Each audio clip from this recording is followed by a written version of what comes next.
When I started out riding and working on my bike, I had a really tough time learning bike mechanics. That's because the vast majority of the guides that you read or the tutorials that you see on YouTube only talk about the methodological and scientific part of bike mechanics, when working on bikes is equal parts science and art. Here are 7 secret bike mechanic tips that will help you to fix anything, including yourself. Not only through this video will you be equipped with the principles to be a better bike mechanic, but you'll also be better equipped for life. A lot of the ideas we'll be talking about in this video are an extension of the ideas presented in this book, Zen and the Art of Motorcycle Maintenance. So if you end up liking this video, be sure to check this book out, linked in the description, and hit that subscribe button to watch more fixed gear videos and cycling videos just like this one, because according to my YouTube stats, most of you watching this video right now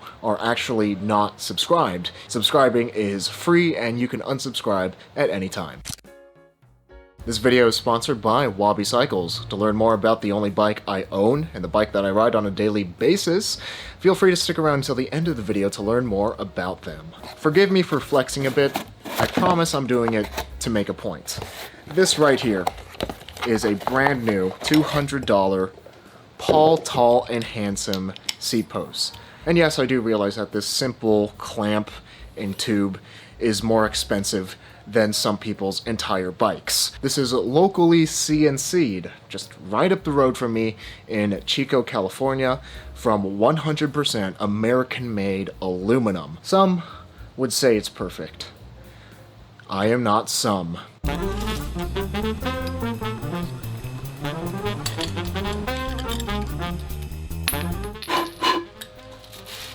Although I just greatly reduced the seat post resale value and mildly upset some of you, now the seat post is perfect to me. Part of the artistry and the beauty of bike mechanics is that the bike is oftentimes an extension of the self. You can see a lot of a person's personality and what they value and prioritize in life based on the choices that they make for their bike. With my bike, I really value having as much fun as possible on my bike, which is why I only ride fixed gear. It's the most fun that I've had on a bike, so it's the only type of drivetrain that I honestly care about riding. And if we want to take this super baller Paul seat post, for instance, that I just mutilated, I chose the Paul seat post for a very specific reason. It gets the correct fit with my Brooks saddle, and fit is something that I really value in my bike and in life. On top of that, I really appreciate the craftsmanship that goes into producing this seat post, and I like that it's locally made. I'm not afraid of spending more on nice things because it means that I'll keep it around for a lifetime and I'll use it for a lifetime. I don't like innovation for the sake of making things different.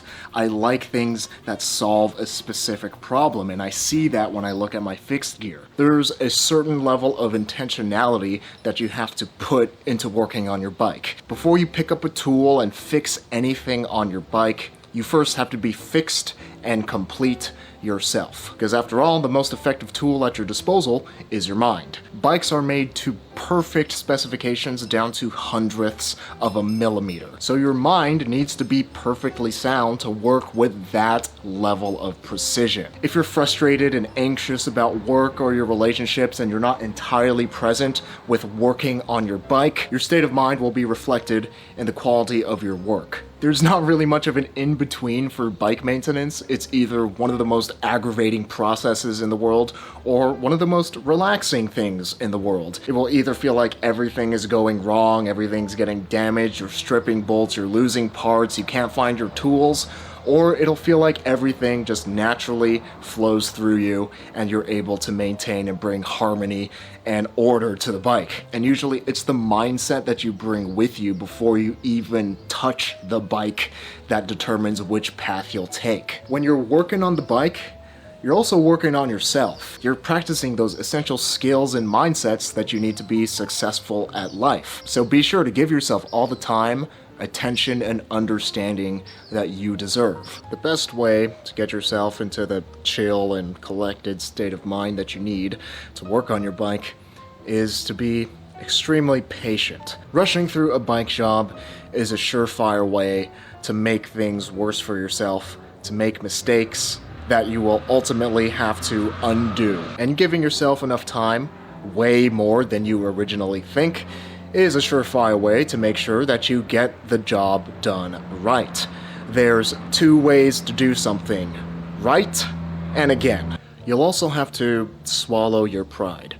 Even if you are the greatest bike mechanic in the world, you can and will make mistakes. You may have ordered the wrong bar levers, you may have cut your fork at a weird angle. I've done all of these things. It happens to the best of us.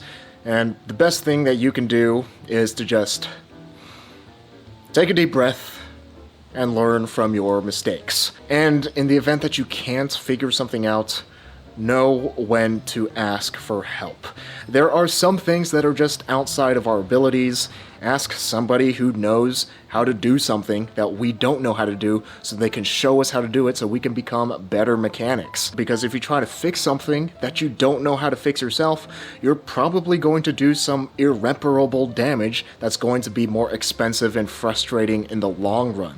So swallow your pride and know when to ask for help. Part of being patient, though, is also giving yourself way more time than you think you'll need to get a job done.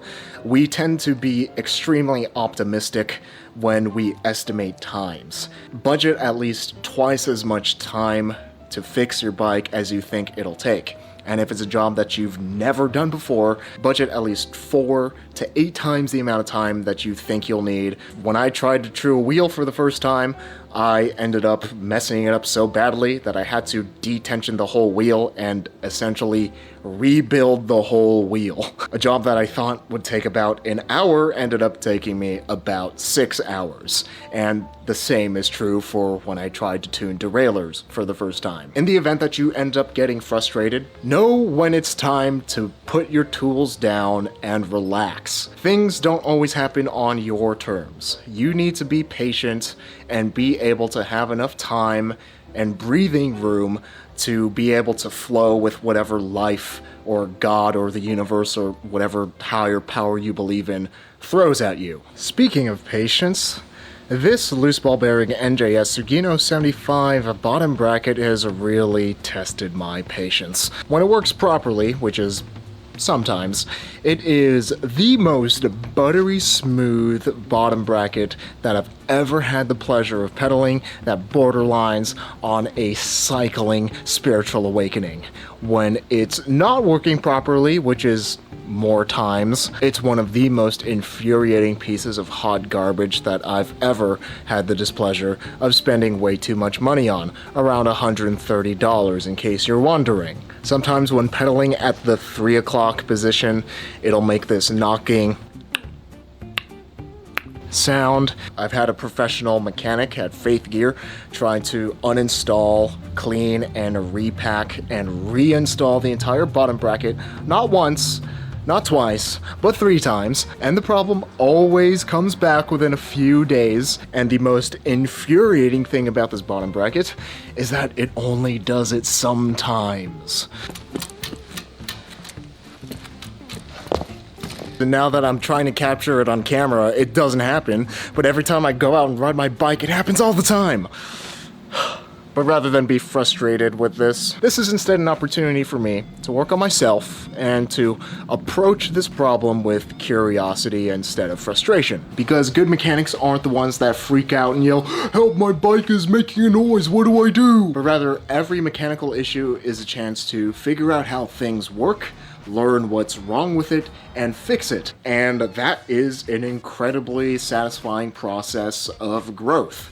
The thing didn't work, I didn't know why, I figured it out, now it works. Trying to repair anything, including your bike or yourself, seems like an impossible task if you don't know how things work. You can only figure out what's wrong after you've figured out what's right. And once you do learn how things work, there's usually this aha moment where everything that you've been looking at suddenly comes together. It's no longer this mysterious jumble of bearings and threads and grease, but everything just makes sense before you, and you could immediately identify what's wrong and know how to fix it. If you're curious about learning how your bike works, then it all starts to make a lot of sense. Everything is there for a purpose and has its role in making a functioning bike. To diagnose mechanical problems correctly, which is half of the battle of fixing a bike, you need to approach them methodically. When inexperienced bike mechanics hear a noise on their bike, they'll usually jump to conclusions without starting from square one and going through the whole process of diagnosing a problem. I have a creaking on my bike. An inexperienced mechanic may say, oh, you got creaking every time you pedal. Well, yeah, that's a problem with your pedal. Well, hold on. It could be a lot of things. It could be creaky handlebars and stem clamp area. It could be a creaky seat post, both at the post and at the clamp area. It could be creaky saddle rails. It could be that the crank arms aren't tight enough. It could be that the bottom bracket needs to be cleaned and re-greased. It could be the pedal bearings being shoddy. Hearing a noise from an area doesn't automatically mean it's one thing or another. You have to go through the entire process to see if what you think is wrong is actually wrong. Here's how I diagnose the sound with my non-drive side crank arm or bottom bracket. The creaking usually happens at the 3 o'clock position when the bike is under a lot of torque. Not only can I hear it, I can also feel it happen with my left foot. Because of that, I know it's localized in the non-drive side crank or bottom bracket area. It happens whether I'm riding in or out of the saddle. It happens whether I'm riding with or without handlebars, and it's particularly bad when it's humid out or during really cold days. With this information in mind, either the non-drive side crank arm is not tightened down enough on the bottom bracket spindle, the lock ring for the bottom bracket on the non-drive side is loose, or something else is wrong in the bottom bracket assembly, which is what I need to take it apart to find out. Your environment also impacts your success. A lot of being a good bike mechanic is getting a good angle, good lighting at a comfortable temperature with less distractions, so you could focus at the job at hand and see what you're working on. Part of being able to solve problems effectively is being able to keep a calm and collected mind. There's no getting around it.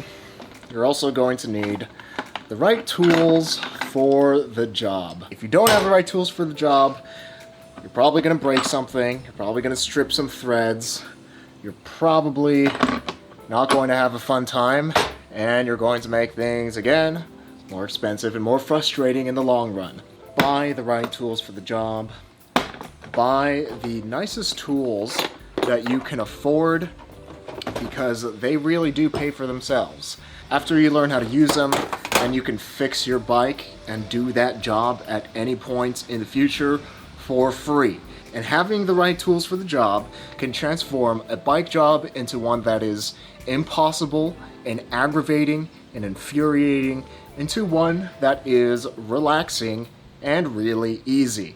Tools are that important. To get to where you want, it's helpful to have a destination. Dadoy.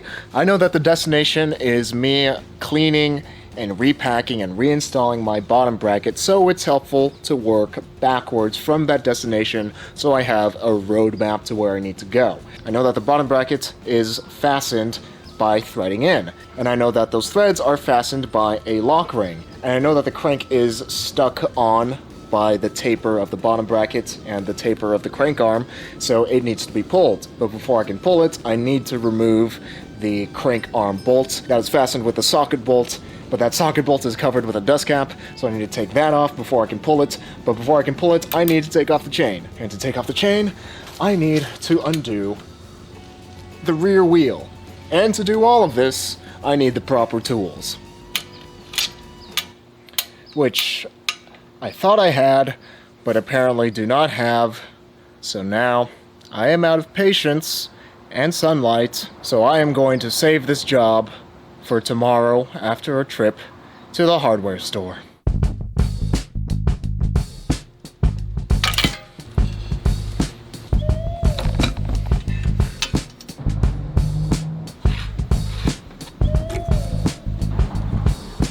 I won't show you because it's super gross, but I just found the dried husk of a dead cockroach inside of my bottom bracket. I don't know how.